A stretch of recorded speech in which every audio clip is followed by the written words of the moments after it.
If you've been seeing named heat waves, if you've been seeing this not only in the press but also connected with gaming, then it's our senior director, Kathy Buffett-McLeod, who is here, who is senior vice president of the Atlantic Council and senior director of our Rockefeller Foundation Center. So, Mr. Secretary, that's the last commercial moment for the Atlantic Council. I doubt it, but that's okay. We've known each other a little too long. During the UN Climate Conference in Egypt this past November, COP27, your three organizations, so the U.S. government, Rockefeller Foundation, Bezos Earth Fund, announced the establishment of a new tool in the global effort to keep 1.5 alive, the Energy Transition Accelerator. Now, there's no doubt about the scale of the challenge to limit global warming to 1.5 degrees. There's no doubt that that challenge is immense. And as we witness the effects of climate change permeating a constant drumbeat of other global challenges elbows when world leaders have to give more attention to the coronavirus pandemic, Putin's criminal war in Ukraine, recession, inflation. Inaction, however, is not an option. That's what makes the launch of the Energy Transition Accelerator at COP27 so exciting. That's the reason we wanted to have a panel dedicated to that here at our 7th Atlantic Council Global Energy Forum.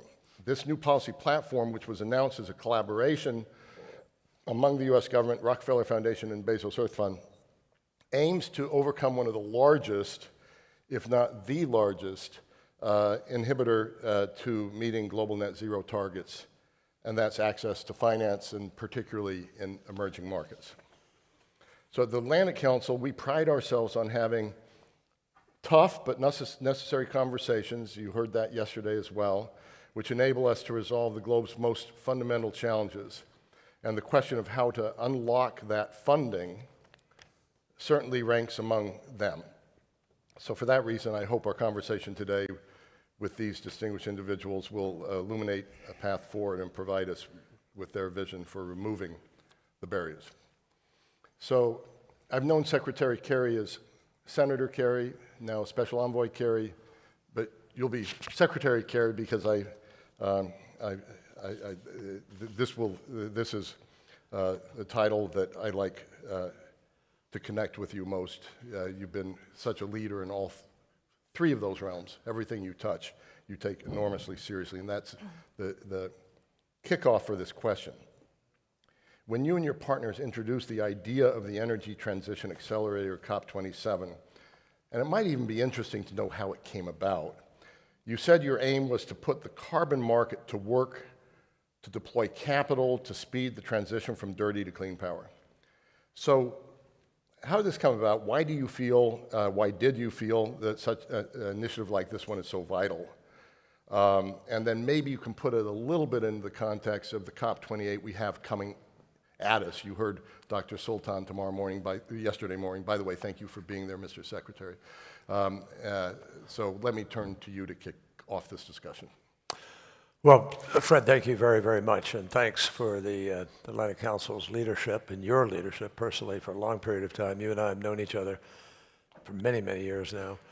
And I'm delighted to be here with Elizabeth, with Andrew, and I thank them, both of them, and Raj Shah in absentia for the Rockefeller Foundation and Bezos Earth Fund daring and willingness to push the curve here, which is what we need to do.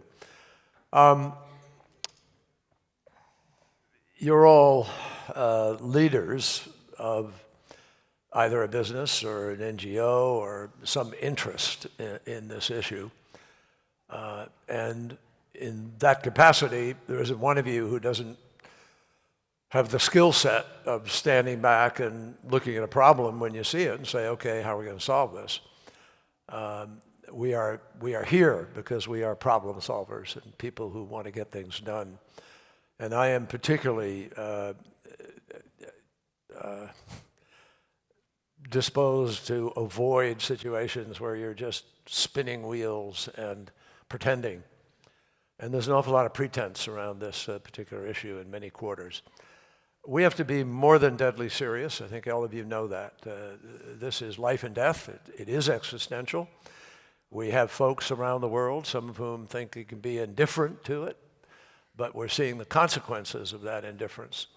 And if you're content in your business or otherwise to spend literally billions of dollars, hundreds of billions of dollars to clean up after storms or to build a dike after the flood has come or whatever it is, you're on the wrong side of this issue if that's where you are.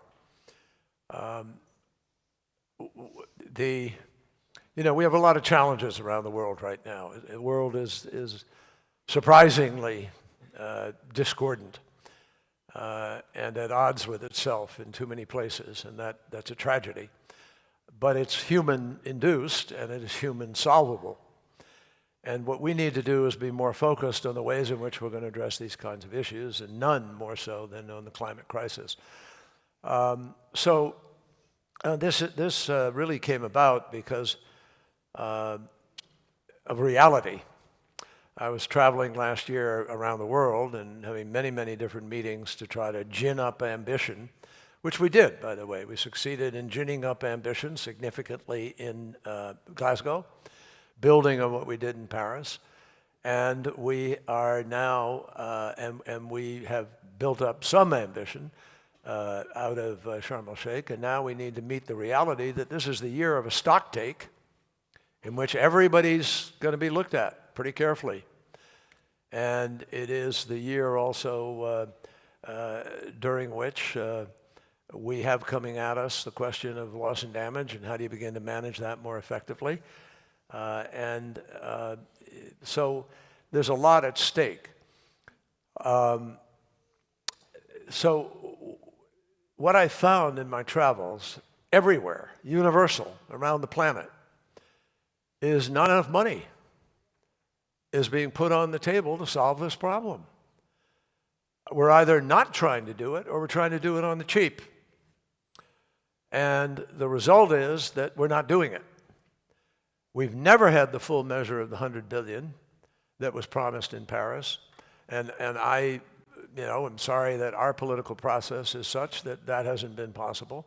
But we've put a lot of money on the table. We put $94 billion last year out of the Pittsburgh energy meeting, $94 billion mobilized within 3 weeks, put on the table as real money to go to less developed country initiatives, etc. We don't get credit for that. No credit in our system, which says you've got to put 100 billion. So we have 94 billion, but it doesn't count towards 100.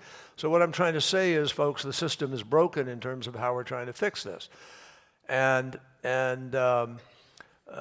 we need to respond more effectively. When I met with Macky Sall, the president of Senegal, or I met with Tshisekedi, the president of DRC, and I met with President Buhari in Nigeria, to a person, they said, we'd love to be able to not have to exploit our gas. We understand the challenge, but I've got people who don't have electricity. I need to be able to grow my economy. I need to be able to have my country share in what the rest of the world has, and to build out community and to build out capacity. And that was to a person. And they would say, can you help us with the build out of our renewable energy structure or new grid or whatever it is? The answer is no, we can't, because we don't have the money. Very few people. No government in the world has enough money to deal with what everybody is telling us we must do in order to deal with this crisis. What is that? Well, the UN finance report, the other individual finance reports all say that to have this transition effected adequately, to meet the challenge of keeping 1.5 degrees as the limit of warming on the planet, we're going to have to invest a minimum of about $4 trillion a year for the next 30 years in order to build out the grids, deploy the renewables, transition from gas turbine, whatever it is, and be virtuous in the way we are providing power to our businesses and homes, in the way that we are propelling our vehicles, etc. Energy is the single, summary of how you cure this problem. Why? What is the problem? The problem is emissions. Methane emissions, CO2 emissions, the other greenhouse gas emissions. Emissions is pollution.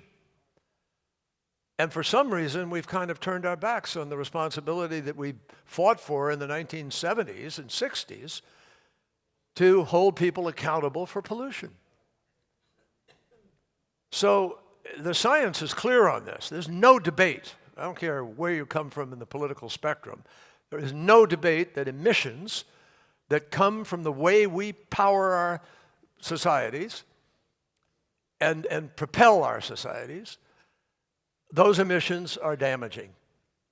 And we do not cure the problem if we do not meet what the scientists have said, which is reduce the emissions at a rate that allows us to minimize the damage. And the science said, that in 2018, the scientists said to us, not that we could eliminate the crisis, but that by moving to hold 1.5 degrees, we can avoid the worst consequences of the crisis. Read it carefully. The worst consequences, not the crisis completely. So how do we do that? Well, if we don't have money, we're not willing to invest, we don't do it. It's that simple. So the money part we've been working on with Rockefeller and Bezos Fund to figure out how can we de-risk the deals that are out there to provide energy, to deploy renewables, to do this transition, but how do we de-risk it and create bankable deals? Because the trillions that are in the background waiting to be invested by the largest financial institutions, and in fact all financial institutions in the world, would love to be able to invest. But there are hurdles, political hurdles, currency hurdles, various natural disaster hurdles and risks. We have to eliminate those. So what we did was sit there and say, okay, how are we going to get the cash to be able to grease the skids to make the bankable deal come together so we can get a PPA that's a 25, 30-year PPA, and you can actually go to the market and finance what you're trying to do. That's the key. And what I landed on, with the encouragement of a number of people, one of them, many of you know, is Anne Finucane, who wrote about this 2 or 3 years ago, talking about how there is a distinction between some of the exploited credits or offsets that have existed versus virtuous ones. And what we've done is sit down and put together a set of guiding principles, which we're releasing today, and we're pulling together a group of people, some of which are announced today, but it's not a complete list. There are more people that are going to be added to that to have a broad cross-section of input so that we are putting together, according to our principles, a mechanism that can attract some cash that will be used for limited purposes. And I will come to that in a moment. But what this is trying to do is make sure that we do this in the near term. We do it in an inclusive way, which is high, that we're delivering on the broader sustainable development goals, that we're including people who are affected, sometimes left behind in this process, that we're protecting their interests, that it's comprehensive, that we are supporting ambitious power sector-wide transition, that it is high integrity. Some offsets and some credits were not high integrity. And they've given a bad name to the idea that there might be a way in which you can attract some capital and still reduce emissions and avoid the worst of some avaricious practices out there. And we also want this to be supplemental. This is not in place of any obligation to put public money or fulfill the commitments that we have asked for. And it is to be transitional, meaning it's not forever. It's not a 15, 20-year bonanza that somebody's going to say, oh, I can buy a credit and then I don't have to do X, Y, and Z. No, sorry, that's not the way it is.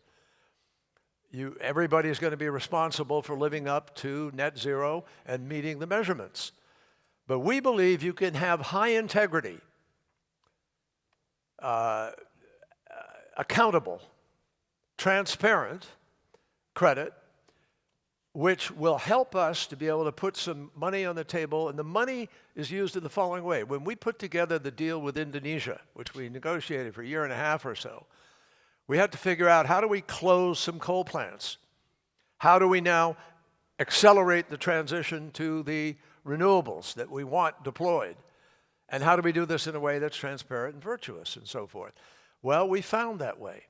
And we made an agreement with X amount of renewables that are going to be deployed, with a pace of closing of coal and transitioning, and not just closing excess capacity, but really getting at the problem of emissions.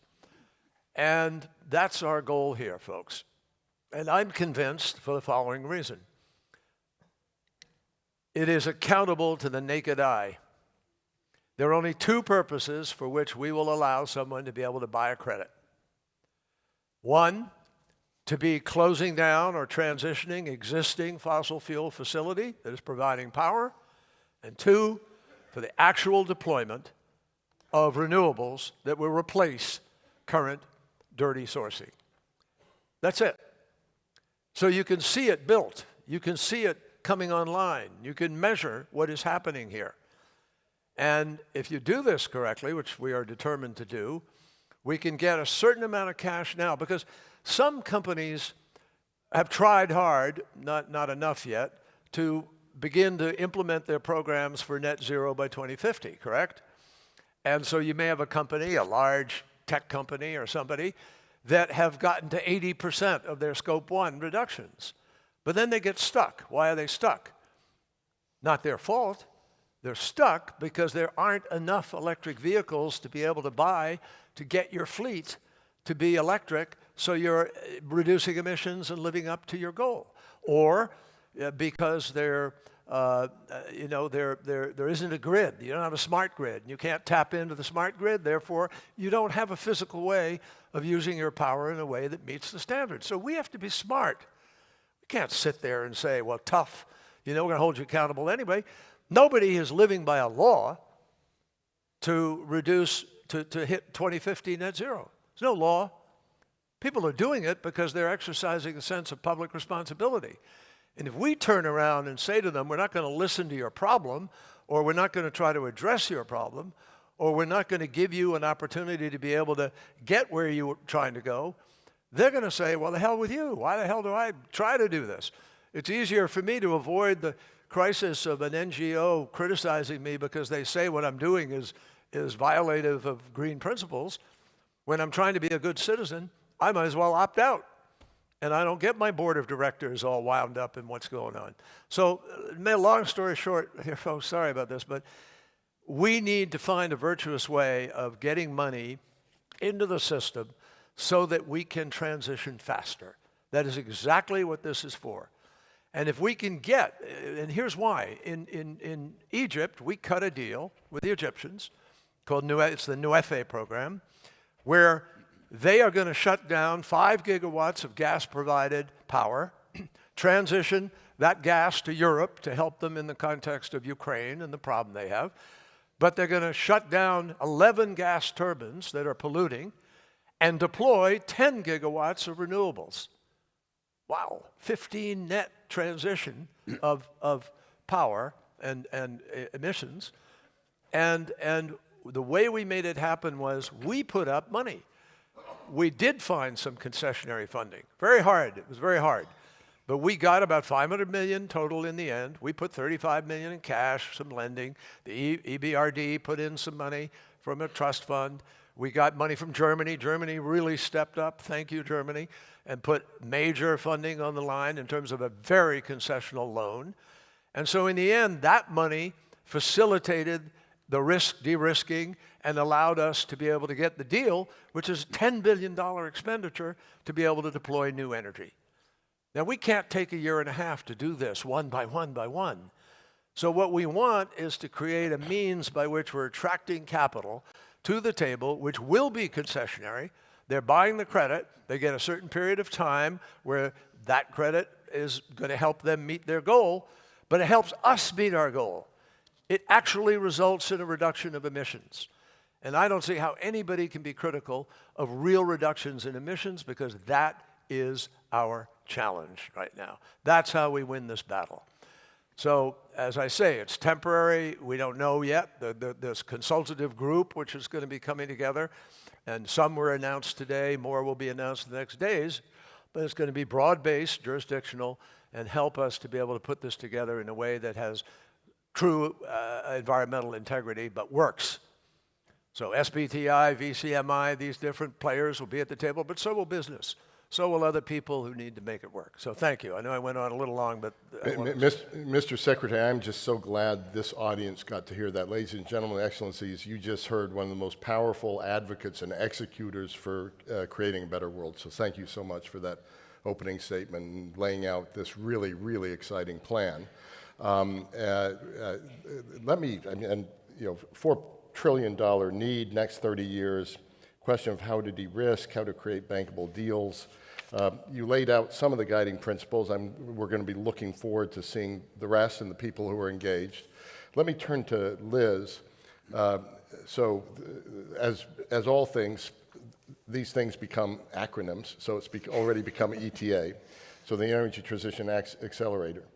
How can it be designed to promote a just transition from fossil fuels to clean energy? And so that's ultimately the goal. And then so that fossil fuel workers and vulnerable communities are protected. Also, just listening to Secretary Kerry, Sharm el-Sheikh wasn't that long ago. And it seems like you've made quite a bit of progress. Can you talk about the progress you've made since then and the progress you want to make, like going up to COP28 as well? Liz, why don't you talk about it a bit, and then I'll add. Okay, sounds good. I'll talk about the humanity bit, and we can Fabulous. riff on it. Okay, perfect. Sounds good. So I think, and thank you for those inspiring and good, excellent framing comments. I mean, I think from a foundation perspective, we draw a lot of inspiration and leadership from your vision and are very, very supportive of it because, I mentioned this yesterday in my remarks. I think for the foundation, one of the things that we care so much about is making sure that we put humanity at the center of all of our efforts. That is the core business that we are in. And this, to me, when we were looking at this opportunity with you, enabled us to do that because it enabled us to solve the challenge that we saw around project development, a critical need on decommissioning and reducing emissions, as well as putting people at the center of what we need to do. And as we work on this together, I think we really want to make sure that the ETA does three things. I just wanted to share that. So first, the first order of work is really around how we actually do these country-driven energy transition strategies and making sure that we do it in a very high-integrity, jurisdictional way. And I mentioned those critical words because I think that is also a key differentiator in what other frameworks have been out there. And so for us, what we're trying to do is just make sure that we design a really good high-integrity process and make sure that we actually put the guardrails in place to make sure that workers, in particular, are front and center in the design of it. And we can do a lot by looking at existing projects and programs that have done this. One of the things that I know we've been working on with the Global Energy Alliance for People and Planet, which includes Andrew and the IKEA Foundation, and Joseph is here as well today, is working on the Komati power plant in South Africa. And one of the things that GIAP and the foundations and we have done is work with them, the local electric utility, the local university there, to provide training and upskilling of existing workers that are at that plant, but also communities, so that we're building capacity around new green jobs for those communities. And that is a critical part. I think Her Excellency and Damlola and several people on the prior panel mentioned that. And that is a key part of the energy transition and will be a key part of the ETA. I'd say second is just making sure that we allocate a certain percentage of the carbon credit towards adaptation purposes. Not enough money goes to adaptation. That is a critical area that we know needs to happen, and we've seen that as an effective mechanism in other similar programs. And then the last, and to your point, Secretary Kerry, is that we have a process that's transparent and, most importantly, inclusive. And so that is why I think, and if you'd like to speak about it more, perhaps we can talk about the high-level group that we've pulled together to make sure that we're getting a cross-section of people from around the planet, the best minds, private sector, government, public sector, to help us develop and design this in a way that has the integrity that we are seeking to be able to deliver. So let me come back to you in a minute, Secretary Kerry, on that question of how much has been achieved and what should be achieved. Let me go to Andrew first. for the point of view from the Earth Fund, Bezos Earth Fund. Why, this is an interesting three groups to come together. So why did you decide to join this initiative? Why do you see it as vital? And how do you actually make sure that the ETA delivers the high quality emission reductions and that they contribute rather than distract companies from genuine climate action, if that's a danger at all?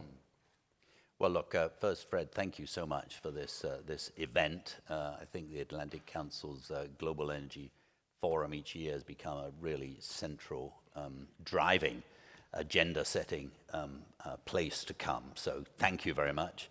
Why did we join? Well, when Secretary Kerry gives you a call and says, for heaven's sake, let's get on with it, you don't say, well, let me think about it. You say, absolutely, we are going to jump right in.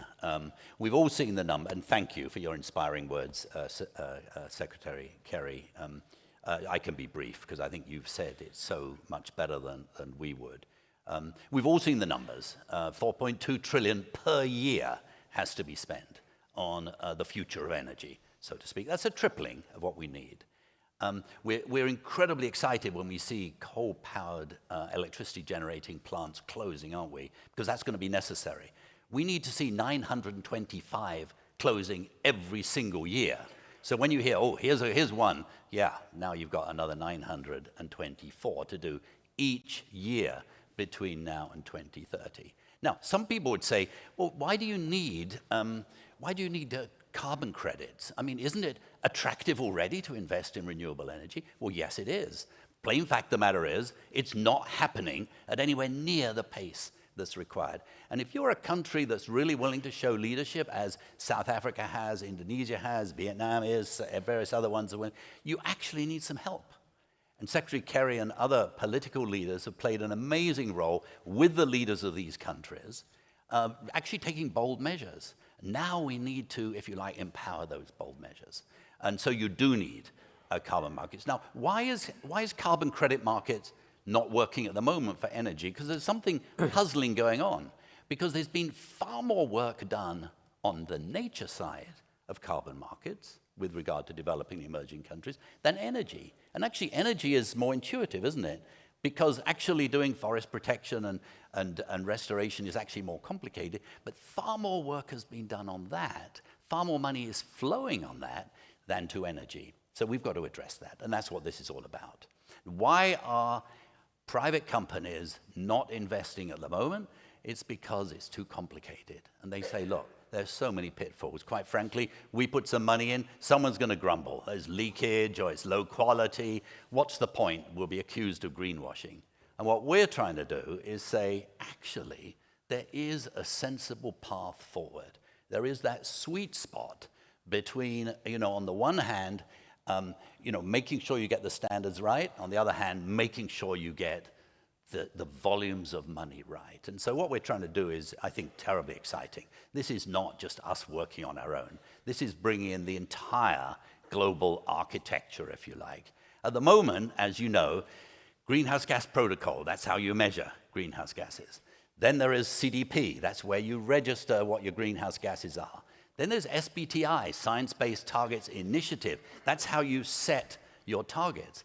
Then there are various standard setting. You mentioned it yourself, Secretary Kerry. VCMI, that's looking at the demand side. So that basically says, if you're a private company and you want to get credit, you've got to be already on a good downward path. You've got to be signed up to science-based targets. Then there's something called ICVCM. I hope you're keeping up with all of this. That's on the supply side. And that basically says, look, if you're going to invest in an investment that's going to actually have some credibility, it better be high quality. And Liz mentioned the issue of what's called the jurisdictional approach, which is very big on the nature side. That means you can't just do a little project here because someone might cut down the forest there. You've got to look at the whole jurisdiction. Same thing applies on energy. No point decommissioning one coal plant and investing in renewable energy if someone else builds another coal plant over here. So governments need to be part of it. We need a jurisdictional approach. So what we're going to do, every single one of those alphabet soups I just mentioned, every single one of them is on the advisory council, the consultative group, together with many more. The sort of Brian Moynihan's head of Bank of America, Catherine McKenna, who wrote the report, for the Secretary General. Many leaders from the developing world are on that. At 9:15 this morning, our time, a press release came out with some of those names already. Do look at it. It's great to see Fred Krupp in the audience here because he's the president of EDF, the Environmental Defense Fund. They, together with the Center for Climate and Energy Solutions, will be providing, if you like, the intellectual driving force and managing this. So this is an incredibly exciting venture. We would urge you to sort of join with us, particularly if you're on the investment side, particularly if you're a company that's thinking, my goodness me, I would really like to get engaged in this. We'd love to talk to you. So we're going to be very tough on the, if you like, the standards side. We've got best NGOs in the world, best developing country leaders that are demanding all of the kind of safeguards that Liz talked about. But at the same time, we need ambitious providers of funding that are not going to be providing the funding through this as an alternative to doing what they need to do in their own scope 1, 2, and 3, but as a complement to that. Because even if you're on that wonderful trajectory coming down to net zero in your own company, you're still emitting in the meantime some carbon, and this can actually help compensate for that. Thank you for that, Andrew. And Mr. Secretary, what's very exciting about this, obviously, is what you've underscored, which is the measurable results side of it. So let me go back to the question that I posed to Liz about, it's been a short time since Sharm. What have you achieved? It's not that long of a time before COP28. What do you want to achieve by then? And I guess there's a third question within that, which is, this is a really promising strategy to scale up climate finance, but 4.2 trillion, how much of it do you want to do there? So in other words, how does this fit into other promising strategies? Well, it's an integral part of it, Fred. Yeah. And let me describe part of the challenge here, folks, because it's not simple. We've been wrestling with development, for as long as all of us have been alive. And there are special challenges in development. When you go to an African country where only 17% of the nation has power, you don't have a particularly large pool of paying customers to be able to support a long-term PPA at market rates. It just doesn't work because you don't have enough people. In some places, they don't even collect revenue for the electricity that's being used. And so you have to build structure in certain places. Now, that's not our central problem. That's a moral and political challenge, in the sense that, you can't be asking these countries to defer their future completely. They want to be able to develop. They have a right to be able to develop. We need them to develop. It's important to stability on the planet, relationships, and so forth. But we're going to have to be able to provide a concessionary structure for a period of time so that you can then get enough of a revenue stream that you're able to support something in the marketplace. That's one grouping. Fortunately, that is not the grouping that is most important to the solving of the climate crisis. Why? Because they are an infinitesimal amount of the problem currently. What we want to do is avoid them becoming more of a part of the problem, because if you add up all the developing world and it goes crazy on gas, for instance, in the next 10 years, we're in trouble. We're just negating everything else we're doing out there. So the way we're looking at it is, and I've said this many times, many of you may get tired of me saying it, but to me, it's the fundamental organizational principle. It's the reality around which we have to organize ourselves, as I said earlier. That is, 20 countries, 20 economies equal 80% of all the emissions. If those 20 countries will get their act together, we win the battle. We can win the battle. And that's why we focused on Indonesia, because it's one of those 20. That's why we're focusing on Brazil, one of the 20. That's why we focus. Vietnam's not yet one of the 20, but it's in the next 10. So we're focused on Vietnam because there's too much coal, and we've got to begin to transition them. And in each of those cases, and we focused on Mexico, which is in those 20. And President AMLO, thanks to, I think, the good meetings we had over the last year and a half, has really changed and come around and said, we're going to deploy renewables. It wasn't even wasn't in their lexicon a year and a half ago. And now they're talking about 30 gigawatts of renewables deployed, increased hydro, and for the first time, really beginning to try to exploit their geothermal, which, by the way, they have active volcanoes. This is a place that has extraordinary capacity in geothermal. So there's money on the, being left off the table here, left on the table that people could make if you would begin to get all of that moving in the right direction. So that's what we're trying to do now, is get the larger economies in a place where they are actually reducing emissions. And as I said earlier, folks, this is not a forever program. This is not a sort of you can buy your way out for the long term. This is sort of a delay, 10 years, wherever we land. This is the kind of decision that this consultative group has to help us make. Is it till 2030 or is it till 2035 or something? But you're still going to have to be responsible to meet net zero by 2050, and that's going to require every company to still do scope 1, scope 2, scope 3, et cetera. So what we're trying to do is get as far as we can, Fred, in the next few months, so that hopefully we could have a few pilot efforts that are actually out there working. We've arrived at pricing and at the mechanism and so forth.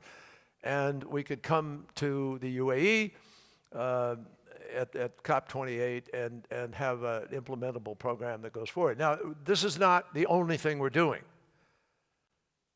Of prime priority, high priority for President Biden is MDB reform, multilateral development bank reform.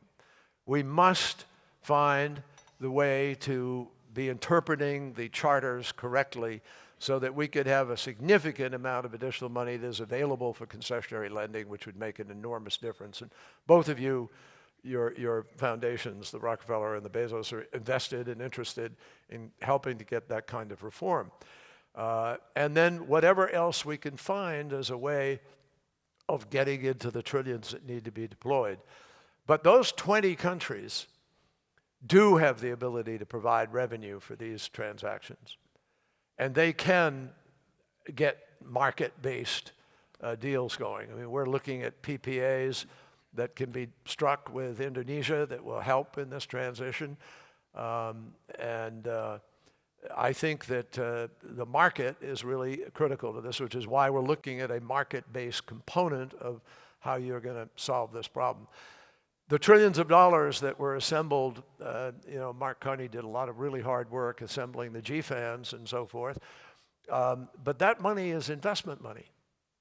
It's not giveaway money. And investment money means you're going to have to be able to get a return on that investment because you're accountable to clients. You have fiduciary responsibilities. And you can't just ignore them. So we have to harness the combined efforts of the regulatory structures, which look at disclosure, for instance.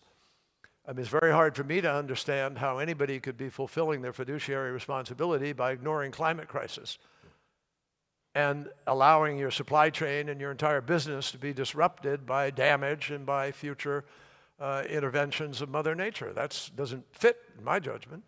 So I think we're due for a real reckoning here with how the marketplace is looking at these challenges and this reality.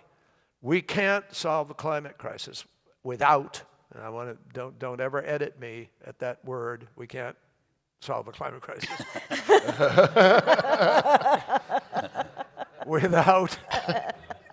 without being able to marshal these sums of money. And we can marshal them. This is the largest market the world has ever known, folks, the clean energy market, the transitional market. The building out of smart grids, new transmission lines, putting in place the infrastructure to support electric vehicles, building out the hydrogen network all of this is money making.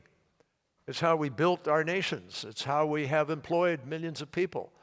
We're just transitioning again as we transitioned, frankly, in the original Industrial Revolution. And we have to be excited about this because it is millions of jobs. Fastest growing job in the United States of America 2 years ago, 3 years ago, for several years was wind turbine technician. Second fastest growing job was unfortunately nurse practitioner because of COVID. Third fastest growing job was solar panel installer. There are extraordinary opportunities here if we will get our act together. And many, many, many companies have now come to that conclusion and recognize that, you know, you can marry the future here. You can do this in a way that provides a planet that is cleaner, healthier, and safer. Thank you, Mr. Secretary. So Liz, I've got a signal. I'll get a signal from somebody whether we're wrapping up. We have some time, but I think I'd like to be able to ask you a quick question and Andrew a quick question, then close out. But I want to go back to what Secretary Kerry talked about at the very beginning about how to de-risk it and how to create bankable deals. That's the world you come from, Liz. You can share with the audience a little bit what your profession, what your job was before taking on what you're doing now, because it fits perfectly with this. So how do you design an ETA to ensure de-risking capital flows upfront for the most urgent fossil fuel transition projects in emerging markets from the banker's perspective? Thanks, Fred. And just to come clean on that, I think in my old life, before I got a chance to work in philanthropy, I spent about 20 years as a public power infrastructure banker at a firm called Lehman Brothers, which some of you may have known. But I think I think that's what's really interesting to me in this regard, because there is a lot that needs to be done in terms of developing the financial structure, and that is why, as Andrew said, we need people like Anne, like Brian, all of the bright financial minds. We've got Chris Leeds on our team as well, helping us think about how do we actually marry the forces of banking and markets together, since that will be such a critical element of the design. And I think I just say a couple things. One is I want to acknowledge that there are a number of other existing structures that people are working on in the market today. So Asian Development Bank has its energy transition mechanism. The Climate Investment Fund has its own fund. So I think we want to learn from what other people have already done and have started doing so that we can build on top of that.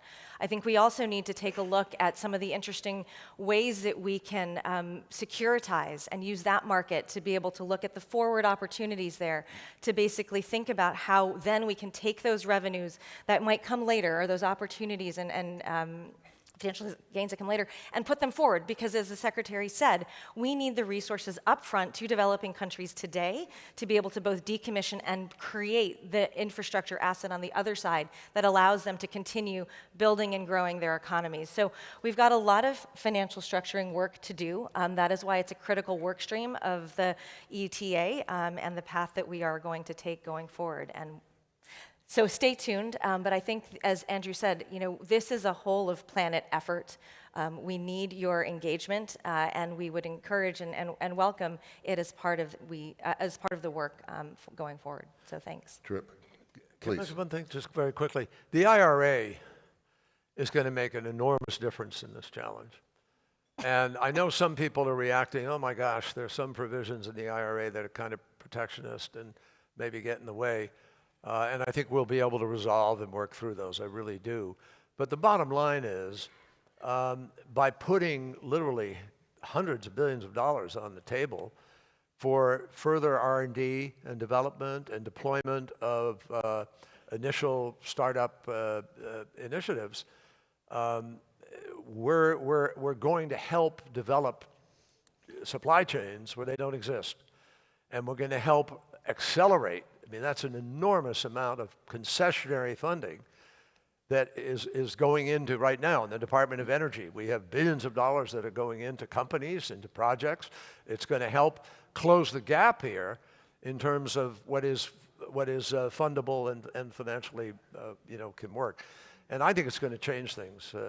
We're going to have, it'll help with the deployment of green or blue or turquoise hydrogen and so forth. I think that exciting things are going to be happening. And rather than having some other entities complain and say, well, you guys have now changed the market and you're going to shift things, everybody should join and do the same thing. That's how we accelerate to the $4 trillion, folks. We shouldn't be sitting there saying, oh my God, let's go backwards. Everybody should join up and do the same thing. Put your money into this development. Put your money on the line in terms of R&D. And that's how we're going to win this battle. I'm convinced. Amen. Thank you, Mr. Secretary. And the Inflation Reduction Act, I got a good briefing just yesterday on what it does alone for hydrogen. And so that's it's pretty exciting. So finally, Andrew, I think we'll wrap up with this question.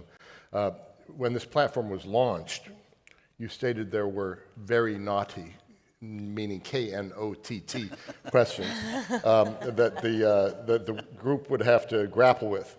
What are the naughtiest, and how are you how are you grappling with them? Well, first, who wants to solve easy problems? These are difficult problems, and that's why we're sort of stuck. We're sort of constipated at the moment. Yeah. I mean, there's plenty of money out there, but it's not going to the right place. Plenty of money in the world, and it's not going to the right place. So what are they? They're on the both supply and the demand side, standards that are honorable, including human standards, environmental, ecological standards, and so on. On the demand side, that's, a company has to honor its own scope 1, 2, 3 emissions. Those are difficult problems. But there are other difficult problems, which we're going to be grappling with, which is going to be really exciting. How do you set the price? Mm-hmm. Where does the money go? And this is your point to Liz about de-risking, which also Secretary Kerry mentioned. The great thing about voluntary carbon markets is they work for you twice. You put $100 million into this, that buys renewable energy in of itself. But in addition to that, it changes the entire calculus for a deal, as Secretary Kerry says. That $100 million can unlock 200, could several billion dollars if you do it right. But you have to then actually make sure the money is injected in the right way. So those are some of the knotty problems, but they're exciting. And as someone I had the privilege of running one of the best environmental think tanks in the world, the World Resource Institute, and we're leaders in standards. Environmental NGOs have done us a huge favor setting high standards. But sometimes in this very, very high stress, high pressure, need for action today world, sometimes almost too thoughtful, and sometimes we slow things down too much. So what we're trying to do is unlock that, get the standards that are just as high, but actually then unleash, a flow of funds that can make a huge difference. So as a result of Andrew's alliterative description, we now understand that the ETA is the Coles or Senecot of the movement, right? Well, that does seem to be a really good place to end. The end, yeah. Mr. Secretary, Liz, Andrew, what a wonderful conversation. This could go on a lot longer.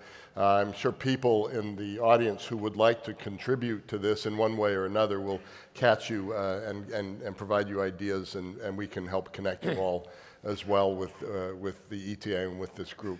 But thank you so much for being here. Thank you for what you're doing. 10 seconds. Please. Everybody here, your organizations, your countries, whoever can speak out. Alexei Navalny's family has made it clear he is very ill and being held in prison without medical care that he needs. So anybody who could speak out and make it clear that the world believes that even prisoners should be given the medical care that they need, and hopefully we can make a difference. Thank you for that.